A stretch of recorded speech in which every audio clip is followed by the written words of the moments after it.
요엘 1장 1절부터 20절까지 한번 한 목소리로 함께 읽도록 하겠습니다. 부두엘의 아들 요엘에게 임한 여호와의 말씀이니라. 늙은 자들아 너희는 이것을 들을지어다. 땅의 모든 주민들아 너희는 귀를 기울일지어다. 너희의 날에나 너희 조상들의 날에 이런 일이 있었느냐? 너희는 이 일을 너희 자녀에게 말하고 너희 자녀는 자기 자녀에게 말하고 그 자녀는 후세에 말할 것이니라. 팥중이가 남긴 것을 메뚜기가 먹고 메뚜기가 남긴 것을 느치가 먹고 느치가 남긴 것을 황충이 먹었도다. 취하는 자들아 너희는 깨어 울지어다. 포도주를 마시는 자들아 너희는 울지어다. 이는 단 포도주가 너희 입에서 끊어졌음이니 다른 한 민족이 내 땅에 올라왔음이로다. 그들은 강하고 수가 많으며 그 이빨은 사자의 이빨 같고 그 어금니는 암사자의 어금니 같도다. 그들이 내 포도나무를 멸하며 내 포도나무를 긁어 말갛게 벗겨서 버리니 그 모든 가지가 하얗게 되었도다. 너희는 처녀가 어렸을 때의 약혼한 남자로 말미암아 굵은 배로 동이고 애곡함 같이 할지어다. 소제와 전제가 여호와의 성전에서 끊어졌고 여호와께 수종드는 제사장은 슬퍼하도다. 밭이 황무하고 토지가 마르니 곡식이 떨어지며 새 포도주가 말랐고 기름이 다하였도다. 농부들아 너희는 부끄러워할지어다. 포도원을 가꾸는 자들아 곡할지어다. 이는 밀과 보리 때문이라. 밭에 소산이 다 없어졌음이로다. 포도나무가 시들었고 무화과 나무가 말랐으며 석류나무와 대추나무와 사과나무와 밭의 모든 나무가 다 시들었으니 이러므로 사람의 즐거움이 말랐도다. 제사장들아 너희는 굵은 배로 동이고 슬피 울지어다. 제단에 수종드는 자들아 너희는 울지어다. 내 하나님께 수종드는 자들아 너희는 와서 굵은 베옷을 입고 밤이 새도록 누울지어다. 이는 소제와 전제를 너희 하나님의 성전에 드리지 못함이로다. 너희는 금시기를 정하고 성회를 소집하여 장로들과 이 땅의 모든 주민들을 너희 하나님 여호와의 성전으로 모으고 여호와께 부르짖을지어다. 슬프다 그 날이여. 여호와의 날이 가까웠나니 곧 멸망같이 전능자에게로부터 이르렀도다. 먹을 것이 우리 눈앞에 끊어지지 아니하였느냐? 기쁨과 즐거움이 우리 하나님의 성전에서 끊어지지 아니하였느냐? 씨가 흙덩이 아래에서 썩어졌고 창고가 비었고 곡간이 무너졌으니 이는 곡식이 시들었음이로다. 가축이 울부짖고 소떼가 소란하니 이는 꼴이 없음이라. 양떼도 피곤하도다. 여호와여 내가 주께 부르짖으오니 불이 목장의 풀을 살랐고 불꽃이 들의 모든 나무를 살랐음이니이다. 들짐승도 주를 향하여 헐떡거리오니 시내가 다 말랐고 들의 풀이 불에 탔음이니이다. 아멘. 아비규환이죠. 도대체 어떤 상황인지 이렇게 된 이유와 그 목적은 다 아실 겁니다. 오늘 깨어올지어다. 그런데 깨어온다라는 말은 두 가지 의미가 있습니다. 지금 정말 정신 차려가지고 영적으로 깨어가지고 회개하는 마음으로 우는 게 있고, 지금 눈앞에 보이는 자신들의 즐거움이 사라졌기 때문에 한탄하면서 우는 게 있고, 이 두 가지 의미를 좀 기억하시고 보시면 더 이해가 빠를 것 같습니다.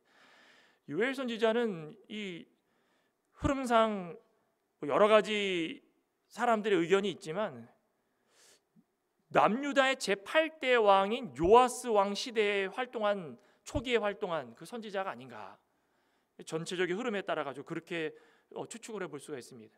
그때 무슨 일이 있었습니까? 요아스 때 북이스라엘의 악한 왕이었던 아합과 이세벨, 얼마나 악했습니까? 그 아합과 이세벨의 딸이 누구였죠? 누구였습니까? 아달랴죠. 아달랴가 남쪽으로 시집와 가지고 얼마나 못된 짓을 했습니까?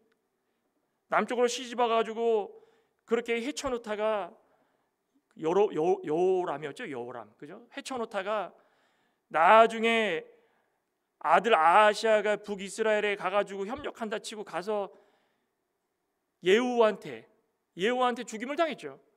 그 죽자마자 아달랴가 했던 게 뭐 했습니까? 이 남유다 왕의 공백기가 되니까 좋다. 내가 왕을 해야 되겠다. 내가 나라를 다스려야 되겠다. 그래서 왕의 씨를 멸절시키는 일을 했습니다. 그 아하시아의 아들들 막 죽이고 손자 다 죽이고 막 거침없이 막 숙청을 하는 숙청. 그 공산당 김정은이 막 외삼촌 숙청하듯이 그냥 다 숙청해 버린 겁니다. 난리가 난 거죠. 그때 제사장 여호야다가 요아스를 몰래 숨겨놨죠. 그 숨겨놔가지고 6년을 기다리다가, 그죠? 7살 때인가요? 7살 때 왕이 된 겁니다.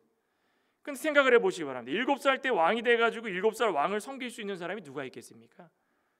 그러니까 여호야다가 죽고 나자 사람들이 완전히 그냥 세상 말로 이판사판이 된 겁니다. 이거는 뭐 너도 나도 그냥 자신들이 다 리더가 되려고 그러고, 성경 말씀 속에 정확하게 나와 있지는 않지만 힘을 과시하려고, 욕망을 과시하려고 얼마나 많이 그런 일들을 했는지. 요아스가 나이가 어리고 분별력이 없으니까는 그냥 뭐 이거는 제사장 여호야다가 살아있을 때는 그래도 영적 아버지가 돼가지고 조언을 해주고 얼마나 좋은 일을 많이 했습니까? 말씀도 전해주고. 근데 그냥 그렇게 죽고 나자 여호야다의 아들 스가랴죠, 스가랴. 요아스가 스가랴도 죽였습니다. 이게 말이 되는 일입니까? 그렇게까지 잘해주고 숨겨주고 왕을 세워놓고서 하나님 뜻 세워가지고 하나님 뜻대로 살아라 그랬더니 제사장의 아들 스가랴까지 죽였습니다. 이게 완전히 그냥 나라가 콩가루가 된 거예요. 콩가루가. 이런 어수선한 상황 가운데에 요엘이라는 사람을 선지자로 세워주시고, 그 요엘을 통하여 가지고 하나님과의 관계가 단절되는 그것을 이어주려고 이렇게까지 열심히 말씀을 선포하고 있다는 것입니다. 육신의 것에 얽매여 가지고 사리분별 못하고 타락하고, 이제 뭐 아수르에게 멸망당한다 그러니까 애굽한테 도움을 구하고, 이게 될 일입니까? 이러한 상황 속에서 시시때때로 일어나는 악한 행동들을 요엘이 말씀을 통하여서 정화시키는 거. 하나님께서 나에게 입을 열어가지고 너희들에게 전민족적인 회개운동을 일으키게 해야 돼. 너희 다 입을 벌려가지고 회개를 해. 회개. 이제는 너네들은 망하게 될 것이다. 하나님의 징계를 받을 것이다. 그 징계의 전조 증상이 메뚜기지야. 메뚜기를 통해 가지고 완전 싹 쓸어가 버리는 겁니다. 그러니 이때 너희들이 해야 될 것은 먹을 것이 없다고, 즐길 것이 없다고 깨어가지고 우는 것이 아니라 하나님의 말씀, 그것에 의해 가지고 영적으로 깨어가지고 울라는 것입니다. 자신을 채찍질하라는 것입니다. 고통 속에서 현실을 직시하라는 거. 직시. 이거 잘못된 것이구나. 그죠? 하나님을 떠나서 살아가는 인생은 절망적인 상황밖에 없겠구나. 그런 사람들은 구원은 꿈도 꾸지 못하겠구나. 그렇게 판단하고 절대적으로 하나님께 회개하라는 것입니다. 과연 어떤 일이 일어났겠습니까? 오늘 말씀을 통하여 가지고 이쭉 선포되는 그 가운데에 우리가 좀 적용점을 좀 찾았으면 좋겠습니다. 첫째로는 하나님의 경고로 볼 줄 아는 영적인 안목이 띄어져야 된다. 영적으로 어두워졌기 때문에 아무리 하나님 말씀을 전해도 그 말씀이 우리에게 다가오지 않는, 그 요엘 선지자 시대에도 똑같은 일이 일어난 겁니다. 하나님께서 요엘에게 앞으로 전무후무한 재앙이 일어날 것이다. 상상도 하지 못할 일들이 일어날 텐데 그 말씀을 듣는 모든 사람들은 자기 자녀들에게 전하고 후대에게 전하여서 자자손손 그 징계를 받지 않도록 말씀을 전하고 또 전하자. 오늘 1절에 그러죠. 부두엘의 아들 요엘에게 임한 여호와의 말씀이니라.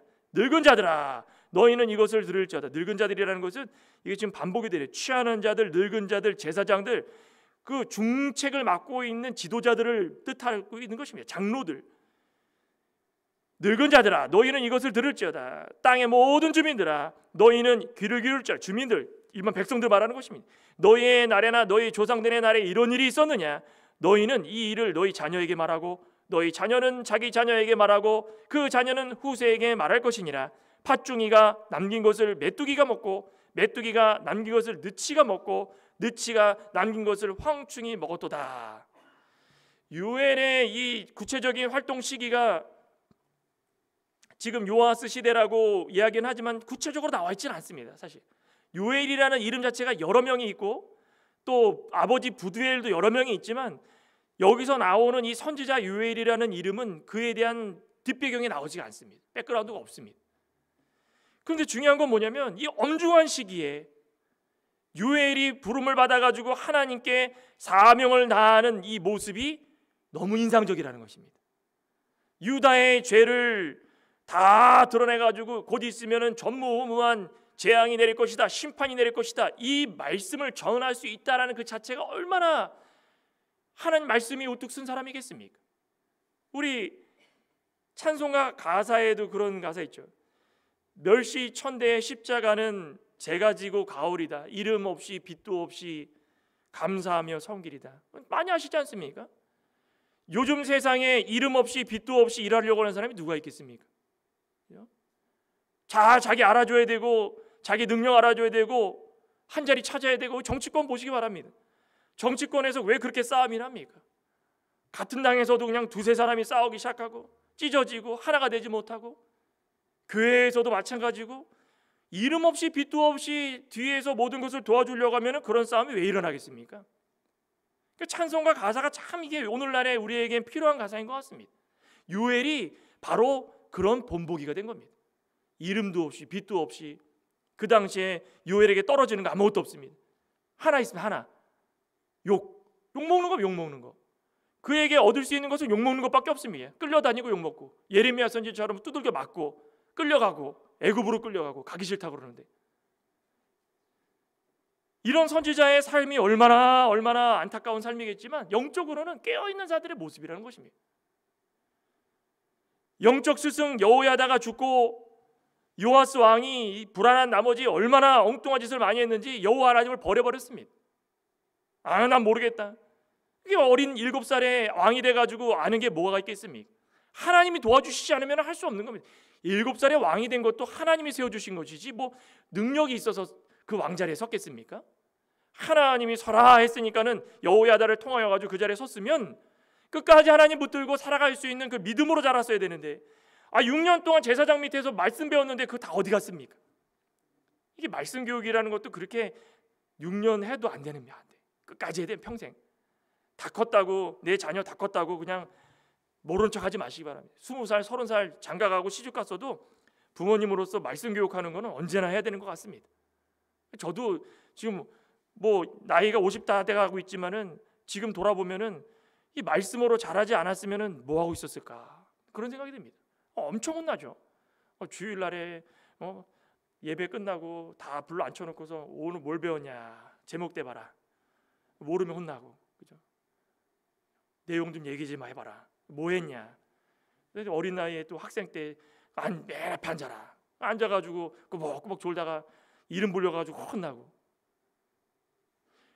우리가 모든 현실에 있어가지고 잘한다, 잘 될 것이다 예측할 수 없다라는 것입니다. 늘 하나님의 일에 있어서는 누구가 잘하고 잘못하가 없습니다. 할 수 있으면은 앞에서 열심히 믿음 생활 하시는 분들이 가르쳐가지고 잘 설 수 있도록 기도해주고 조언해주고 권면해주고, 그 권면을 잘 받아가지고 믿음에 설 수 있도록 늘 영적으로 깨어가지고 늘 분별력 있게 살아가는 것이, 그것이 우리의 도리입니다. 그게 우리의 도리입니다. 어린 왕이라고 무시하고 아닙니다. 하나님 뜻대로 살아갔으면 무시 당했겠습니까? 그냥 모두가 다 나태하고 그냥 향락에 빠져가지고 왕은 무슨 왕입니까? 하나님 말씀 무슨 하나님 말씀이고 다 코웃음 치는 겁니다. 하하호 이렇게 지금 세상이 돌아가고 있는데 쓸데없는 얘기하고 있구나. 요엘이 아무리 바른 말을 해도 듣겠습니까? 이런 지경인데. 요엘은 하나님의 종으로 끝까지 산 겁니다. 하나님의 종은 종이 종. 종은 무엇입니까? 주인이 하라고 하면 자신의 목숨도 바치는 게 종입니다. 자신이 뭐 이름, 또 학력, 실력, 또 혈연, 종인데 뭔 그런 거 따집니까? 주인이 와라 그러면 오고 가라 그러면 가고 나를 위해서 죽어라 그러면 죽고, 그게 종 아니겠습니까? 우리가 사명을 받았다, 심부름하다 죽는 자다, 이게 우리 사명자라는 것입니다. 그러니까 우리 요엘이라는 사람이 선지자로서 최선을 다하고 이름도 없이 빛도 없이 하나님께서 뭘 주실까 그거 따지지 않고 하나님이 원하시는 것은 이거다 그러면은 그거 나가가지고 스피커 역할한 거, 스피커, 선지자, 나비, 선지자 역할한 겁니다. 하라는 대로 그냥 외친 겁니다. 그 외칠 때에 거기에 복이 있고 영적인 능력이 나타나는 것입니다. 이렇게 영적으로 무장한 요엘이 늙은 자들, 지도자들, 장로들, 앞서서 일하는 자들, 다 타락한 자들입니다. 그런 자들에게 꼭 집어가지고 이야기하는 겁니다. 야, 너희들아, 앞서서 일하는 자들아, 장로들아, 지도자들아, 제사장들아, 자, 주민들과 함께 같이 들어봐라. 지금 너희들이 귀를 기울여야 될 때다. 듣지 않으면 안 될 때다. 너희들이 지금 살아가고 있는 상황이 어떤지를 깨달아야 된다. 하나님의 진노가 임할 것이다. 불순종하는 자들아, 죄에서 떠나야 된다. 단순하지 않습니까? 단순한 것을 선포하는데도 깨달지 못합니다. 이 모든 것이 다 후대에 이르기까지 영향을 끼쳐야 되는 것입니다. 자녀에게, 그 자녀에게, 또 그 자녀에게, 또 후세에게 예수 그리스도가 이 세상에 오시는 그날까지 모두가 말씀 앞에서 하나님의 경고를 두렵고 떨림으로 받아가지고 늘 붙들고 살아가야 되는 것입니다. 현실을 깨달아, 현실의 심각성을 깨달아야 하는 것입니다. 그 어마어마한 심판이 오기 전에 무슨 심판 줬습니까? 메뚜기죄. 팥중이, 메뚜기, 느치, 황충이 같은 말입니다. 다 메뚜기 종류입니다. 왜 이렇게 반복했을까요? 계속 온다는 겁니다. 우리 2020년도인가요? 그때 남아프리카에서 메뚜기 떼가 몰려가가지고 인도로 갔습니다. 신문 기사 보신 분 계신지 모르겠는데 인도로 가가지고 인도를 싹 썰어버렸습니다. 먹기 시작하는데 싹 먹는데 놈 받치고 뭐고 싹 다 가져가고 집 앞마당에 메뚜기 떼가 떨어져 있는데 걷지도 못할 만큼 바글바글하고. 언제 이 메뚜기 재앙이 일어났습니까? 언제 일어났습니까? 최르급하기 전에 10가지 재앙 중에 메뚜기 재앙이 있지 않았습니까? 하나님께서 보여주신 것입니다. 이미 성경 속에 다 나와 있는 겁니다. 메뚜기 떼가 나와가지고 다 뒤덮여가지고 사람의 생활할 수 없을 만큼, 걷지도 못할 만큼. 애굽에서 메뚜기 재앙이 있을 때는 어떻게까지 했겠습니까? 먹다 보면 바비에도 올라가고 콧구멍에도 들어가고 입에도 들어가고 화장실에서 용변 보려고 그러면 거기까지 들어와 있고 난리가 난 겁니다. 이게 보통 괴로운 거겠습니까? 이런 괴로움보다 더 심각하고 전무후무한 재앙이 나타날 텐데 너희들 그때 상황 닥치면 어떻게 하겠니? 이것도 못 이기면 어떻게 하겠냐 이겁니다. 지금 이런 상황에서 이 생활에 젖어 있어가지고 말씀도 듣지 않는데 이런 고통 이길 수 있겠습니까? 닥치는 대로 들어와가지고 먹어치우고 고통스럽게 막 자고 있는데 침대에도 바글바글하고 막. 생각해 보십시오. 여러분들 집안에 그냥 메뚜기가 문 열었더니 와르르 들어와가지고 수백 마리가 주방에 꽉 차 있고 거실에 꽉 차 있고 TV에 붙어 있고 침대에 붙어 있고 그러면 잘 수 있겠습니까? 괴로운 겁니다. 괴로운.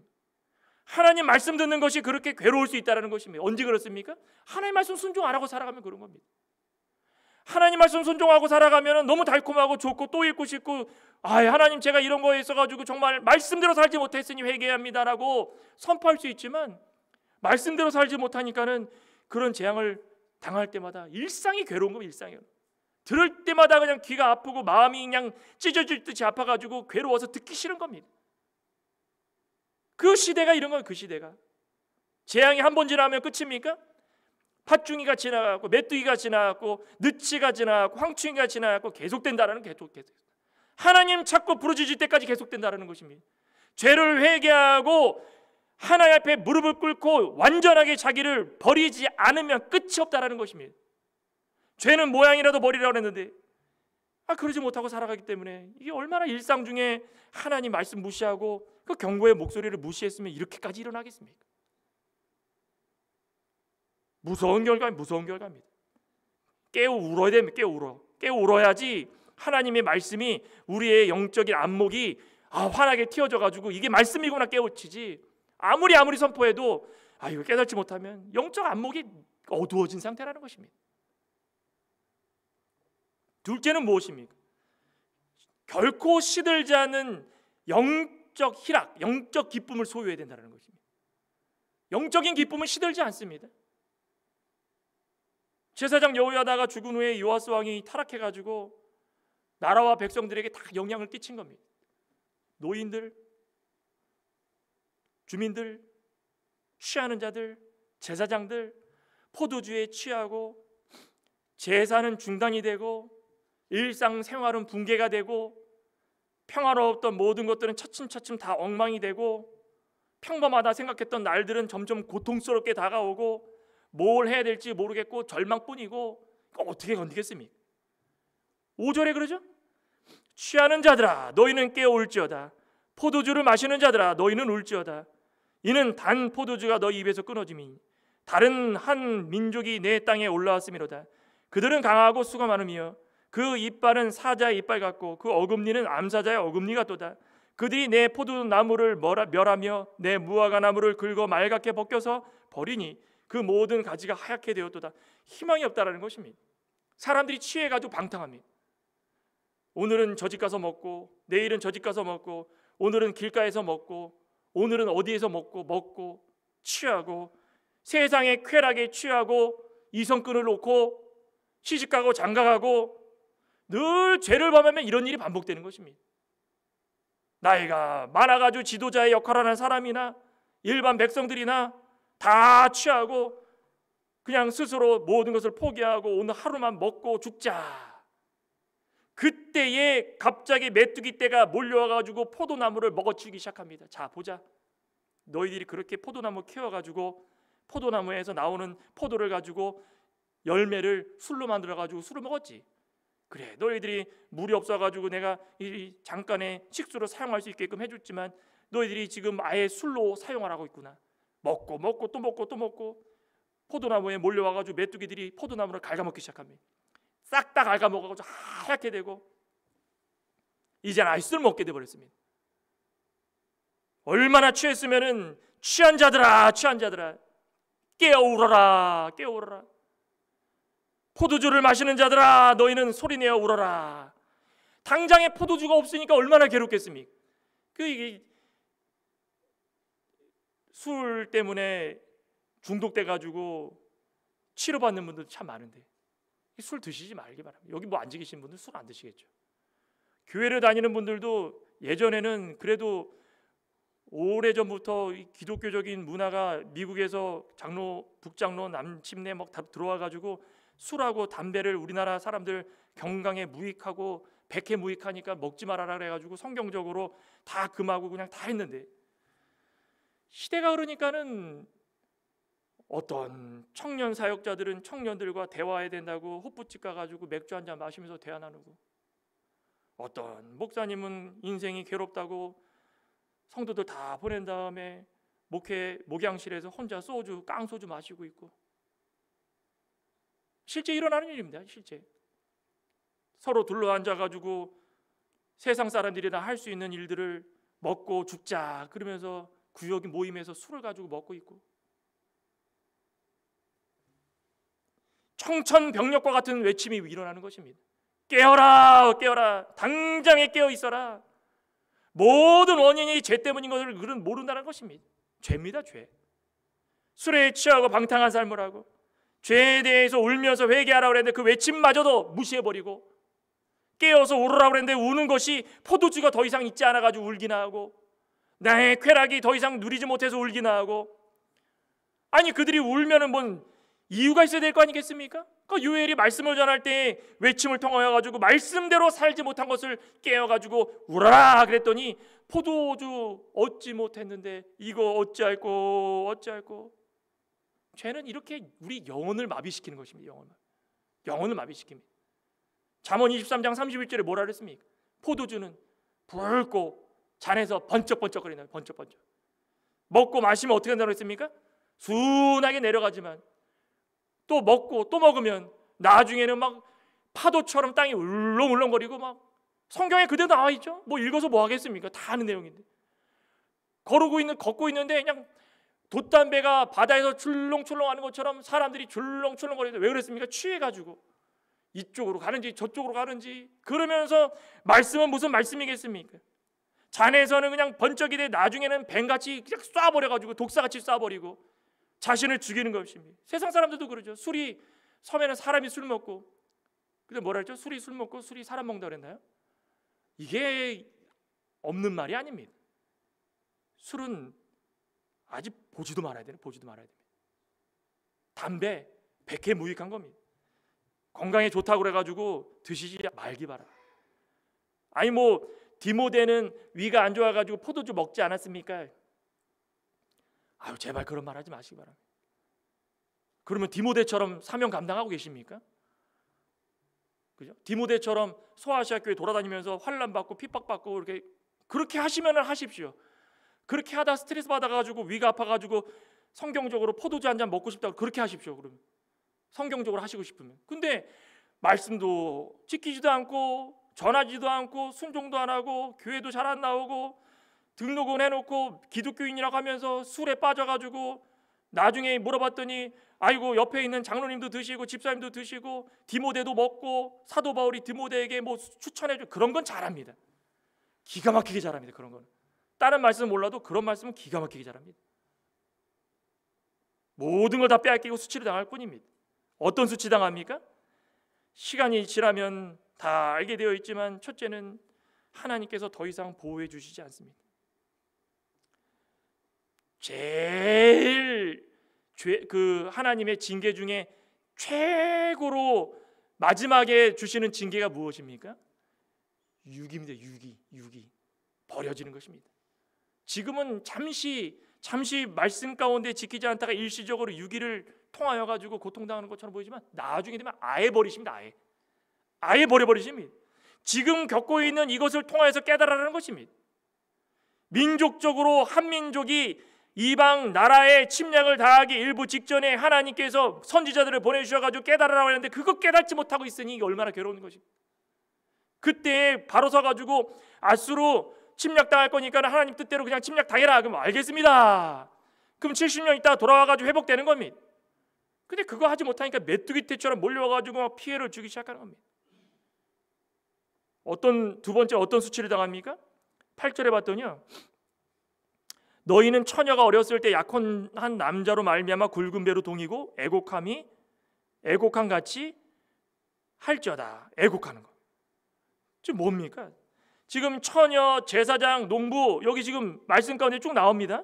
9절에도 소재와 전제가 여호와의 성전에서 끊어졌고 제사장이 슬퍼하였다. 젊은 처녀가 신랑을 만나가지고 약혼해가지고 결혼하려고 그러는데 굵은 배로 동이고 애곡한다라는 거는 신랑이 죽었거나 결혼을 못하게 된 겁니다. 얼마나 괴로운 일입니까? 제사장이 성전의 제사 소재와 전제 하나님께 드리는 제사가 끊어졌습니다. 성전이 파괴된 겁니다. 제사장이 할 수 있는 게 아무것도 없어요. 얼마나 슬픈 일이겠습니까? 밭이 황무하고 토지가 마르니 곡식이 농부들이 농사를 해야 되는데 밭이 황무지가 되고 토지가 마르고 곡식이 떨어지고 세포도주가 마르고 기름이 다하고 농부들은 더 이상 할 게 없습니다. 얼마나 곡하겠습니까? 밭의 소산이 다 없어지는 것입니다. 무슨 말입니까? 일상이 무너진다는 거예요. 일상이. 하나님 말씀 순종하지 않고 세상의 쾌락으로 살아가는 모든 자들은 소망이 끊기고 일상이 무너져서 우리가 당연시 여겼던 것을 하지 못하겠다는 것입니다. 그런 날이 오기 전에 정신을 차리고 하나님 심판에 대비를 하는 것입니다. 오늘은 마찬가지입니다. 지금 얼마나 편안하게 삽니까? 30대 다 드시죠. 요즘에는 못 드셔서 배가 고픈 게 아니라 살을 빼려고 배가 고프시죠. 간헐적 단식하고 살 빼려고 한 끼 두 끼 굶으시기 때문에 배가 고프신 거지. 이번에는 이쯤에는 뭐 먹을 게 없어가지고 굶어가지고 그렇게 힘드신 분들은 얼마 안 계십니다. 여기 앉아 계신 분들도 그냥 막 얼굴이 막 반짝반짝 빛나시는데 오늘 점심에도 도토리 국수 얼마나 맛있는 거 드셨습니까? 이런 사소한 일상들이 다 사라지는 겁니다. 이렇게 사소한 일상을 통하여서 하나님 말씀과 함께 기뻐하고 웃을 수 있는 것들이 다 사라지는 겁니다. 예배가 사라집니다. 오전 예배, 오후 예배, 수요 예배 어디 있습니까? 드리지도 못합니다. 다 무너지고 교회로 오고 싶어도 올 수 없을 그런 날이 온다라는 것입니다.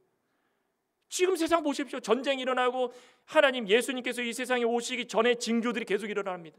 그러니까 우리는 때가 올 거를 기대하고 하나님 말씀 가운데 붙들려 가지고 오늘 하루의 이 감사한 일상들을 누리며 살아가야 되는 것입니다. 하나님 말씀 순종 잘하면서 매 주일마다 예배 중단되면 어떻게 되나 그런 날이 옵니다. 과거에 제가 학창시절에 목사님들이 항상 설교했던 게 유럽의 영국을 봐라. 영국은 기독교의 중심지였는데 이제 조금 있으면 거기 교회가 문을 닫고 카페가 되고 술집이 되고 다 그러지 않았습니까? 지금 다 그러지 않습니까? 미국은 대단합니까? 미국도 마찬가지고 한국도 마찬가지입니다. 제가 저번에도 수요 예배 때인가 말씀드렸는데 충청도인가요? 경상도인가 어디에 큰 교회가 있었는데 진짜 대형 교회입니다. 사람이 이제 다 빠지고 없으니까 문을 닫고 거기에 카페가 인수를 해가지고 그 교회를 레노베이션을 해가지고 겉에는 십자가 있던 거 다 있습니다. 안에 들어갔더니 휘황찬란한 카페가 됐습니다.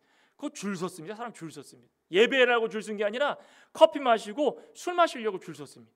한낮에는 차를 댈 수가 없을 정도로 그렇게 바글바글합니다. 예배 오려고 그렇게 한 적 있으십니까? 그런 적 없죠. 교회가 이렇게 널렸는데 무슨 걱정하겠습니까? 그런데 곧 있으면 이런 사소하고 소소하고 일상적인 모든 게 다 중단된다니까요. 그러면 우리 어떻게 하겠습니까? 애통해야 되는 거, 울어야 되는 것입니다. 애곡해야 되는 것입니다. 어찌할꼬 밥 못 먹어서 애곡하는 것이 아니, 술 못 먹어서 애곡하는 것이 아닙니다. 끊겨서 모든 것이 하나님의 은혜를 더 이상 누리지 못한다는 것입니다. 우리는 그거 기억해야 됩니다. 우리 하나님을 통하여서 얻는 그 희락은 끊임이 없습니다. 그런데 세상적인 것은 다 시들고 없어진다는 것입니다. 이러려면 어떻게 되겠습니까? 마지막에 결론적으로 그겁니다. 빠른 회개가 빠른 회복을 부른다는 것입니다. 별 수가 없으면 우리 방법이 없습니다. 13절부터 그 내용이 나오는데요. 지금까지 요엘이 선포한 그 재앙 일부에 불과하지만 지금 여호와의 날이 오고 지금 더 깊고 깊은 아주 그냥 전무후무한 재앙이 올 텐데, 그 심판의 날이 오기 전에 세상의 모든 기쁨과 즐거움이 다 끊어져가지고 이제는 고난과 슬픔이 울려 퍼지는 날이 올 텐데, 만약에 그 하나님과 하나님 말씀을 믿지 않고 살아가면 어떻게 되는가? 우리가 이 모습을 좀 인정하라는 것입니다. 인정하라는 것입니다. 우리 그리스도인들이 제일 중요한 게 뭐죠? 나를 버리는 일이죠. 나를 버리는 일. 나를 인정하지 않았기 때문에 하나님 말씀 들을 때에 회개가 잘 안 나올 때가 참 많습니다. 나의 자존심이 강하고 내가 가진 게 많고, 그러니까 나를 버리지 못하면은, 이 보십시오. 13절에 제사장들아 너희는 굵은 배로 동이고 슬피 울지어다.